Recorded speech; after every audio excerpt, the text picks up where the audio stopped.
Pernah kepikiran nggak, apa sih yang sebenarnya mendorong keputusan kita, cinta kita, dan semua pencapaian kita?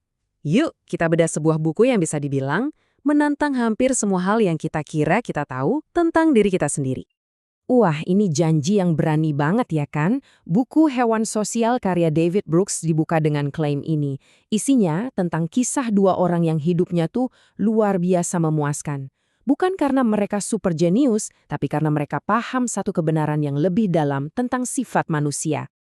Nah, untuk bisa sampai ke kebenaran itu, kita pertama-tama harus bongkar dulu nih satu mitos besar yang udah lama banget kita percaya, yaitu mitos soal pikiran rasional. Budaya kita kan sepertinya terobsesi ya dengan gagasan kalau kita ini makhluk logis. Coba deh bayangin patung sang pemikir. Nah, kira-kira begitulah citra diri yang kita agung-agungkan. Kita percaya akal itu rajanya, sementara emosi ya cuma pelayan primitif yang harus dikendalikan. Dan gagasan ini tuh bukan hal baru loh. Akarnya udah dalam banget. Dari zaman Yunani kuno sampai sekarang, ide ini udah ngebentuk cara kita membangun masyarakat dan bahkan cara kita mengukur nilai seseorang. Tapi gimana kalau pandangan itu keliru? Buku ini berargumen bahwa ada tradisi lain yang sebenarnya lebih bijaksana. Tradisi yang nggak melihat emosi sebagai musuh akal, tapi justru sebagai fondasi yang membuatnya bisa bekerja. Dan ternyata, inilah pandangan yang menang. Kunci untuk memahami kisah yang lebih dalam ini ternyata ada di tempat yang sering kita abaikan, yaitu di dalam mesin pikiran kita yang sangat luas, kuat, dan ternyata sangat cerdas. Gini deh, biar kebayang segede apa mesin ini, coba pikirin sejenak. Detik ini juga kira-kira ada berapa banyak informasi yang lagi diproses sama pikiran Anda? Menurut para peneliti, jawabannya gede banget. Pikiran kita itu menerima sekitar 11 juta potongan informasi setiap saat. Dan dari 11 juta itu, coba tebak berapa yang kita sadari secara sadar? Cuma 40. Implikasinya luar biasa. Pikiran bawah sadar itu bukan cuma bagian dari pikiran kita. Dia itu sebagian besar dari pikiran kita.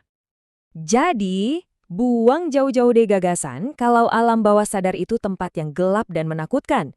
Justru sebaliknya, disinilah sebagian besar keputusan, kreativitas, dan pencapaian kita yang paling hebat berasal.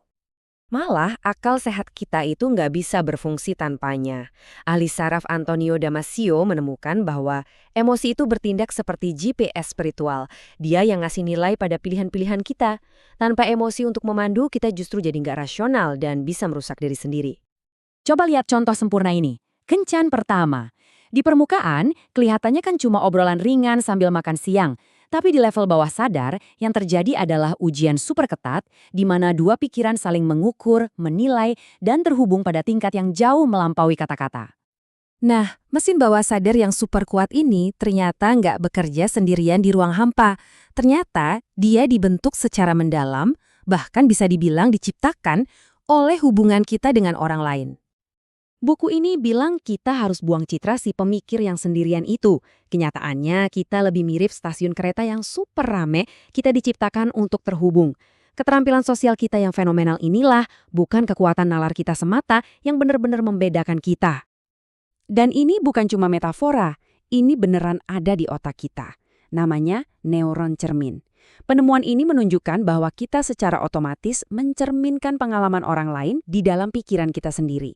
Kita bisa paham orang lain karena kita ikut merasakan, bukan cuma memikirkan. Jadi, poin paling pentingnya ini nih, kita itu nggak dilahirkan sebagai individu yang kemudian belajar bersosialisasi. Sejak dalam kandungan, kita dibentuk oleh hubungan. Sebuah otak mungkin ada di dalam tengkorak, tapi sebuah pikiran hanya bisa ada di dalam jaringan pikiran-pikiran lain. Oke, jadi apa artinya semua ini buat kita? Kalau kita bukan cuma individu rasional, tapi hewan yang sangat emosional dan sosial, terus gimana seharusnya kita menjalani hidup? Pertama, kita harus sadar kalau masyarakat modern ini melatih kita untuk menyelesaikan masalah jam. Hal-hal yang rapi, logis, dan terukur. Tapi tantangan terbesar dalam hidup seperti membangun karakter, menemukan cinta, meraih kepuasan, itu adalah masalah awan yang kompleks dan gak bisa diprediksi. Dan untuk menghadapi masalah awan ini, kita butuh alat yang berbeda. Bukan cuma IQ, tapi sesuatu yang oleh orang Yunani kuno disebut metis. Ini semacam kebijaksanaan praktis, feeling yang lahir dari pengalaman yang menggabungkan intuisi bawah sadar dengan akal sadar. Pemahaman baru ini ngasih kita semacam peta jalan menuju kehidupan yang lebih memuaskan. Ini adalah sebuah pergeseran dari metrik kesuksesan yang dangkal menuju pengakuan akan kekuatan dunia batin kita sendiri, emosi, hubungan, dan karakter. Pada akhirnya, kisah yang kita ceritakan tentang diri kita sendirilah yang akan membentuk kehidupan yang kita jalani. Jadi setelah mengetahui semua ini, pertanyaan sesungguhnya bukan lagi tentang buku ini, tapi tentang Anda. Kisah yang lebih dalam seperti apa yang akan Anda ceritakan tentang hidup Anda?